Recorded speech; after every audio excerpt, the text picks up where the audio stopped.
It was at moments like these when I realized how far you could drift away from your own life without actually going anywhere. Andrew Coop Cooper. And therein lies the life lesson of Coop, the uber-wealthy New York hedge fund manager played by John Hamm in Apple TV Plus' Your Friends and Neighbors, which premiered on April 11th. At first glance, it's kinda hard to be sympathetic to Coop after he's fired from his high-profile job and has only 6 months of money socked away in which to maintain the lavish lifestyle his family is accustomed to. Boo-hoo, right? The good news is that Coop quickly discovers a way to continue to bring in the big bucks with no one being the wiser to his unfortunate turn of luck.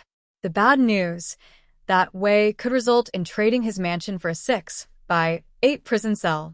If you get caught, grand larceny doesn't pay well. It's like Robin Hood almost. Except for one pretty glaring part of it. He doesn't really give to the poor, Hamm says of Coop, who finds a hefty profit by stealing high-price items from his super-rich friends and neighbors, thus the show title. I think there is a relatable aspect to Coop for sure. Not everybody is worrying about how they're going to pay their $300,000 mortgage or fix their $200,000 car. But other than the mathematics of scale, I think those are problems that people have. From Coop's perspective, there are plenty of assholes in the neighborhood with mansions filled with expensive shit that would never be missed and that no one, including the police, would ever suspect a guy like him as the perp.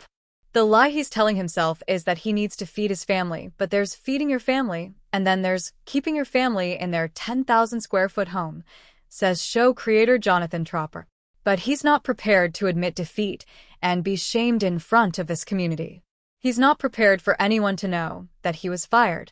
He can no longer pay these bills, and he's not prepared to give up the consumerism and the striving that he's been raised on. And so it's going to be a journey for him to understand that what these robberies really are both, in a sense, keeping up with the Joneses and also lashing out at the system that failed him. Coop's inner monologue is effectively woven into the episodes, in which the troubled character explains what he is doing, why he is doing it, and what he really thinks about himself. Almost like what Coop would say to a therapist after years on the couch. Tropper says he wanted Coop to own the series' point of view, and the voiceovers were the way to make that happen.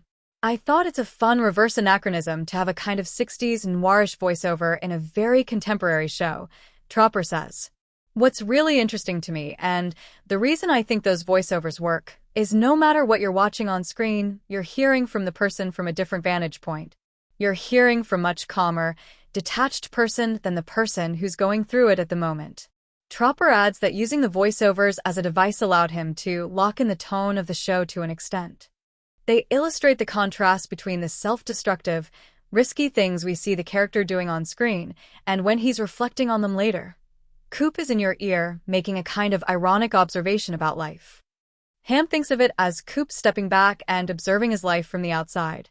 In some way, he sort of disassociates from himself, or the version he used to think of himself. Maybe that's establishing another better version of himself. Maybe that's how we grow.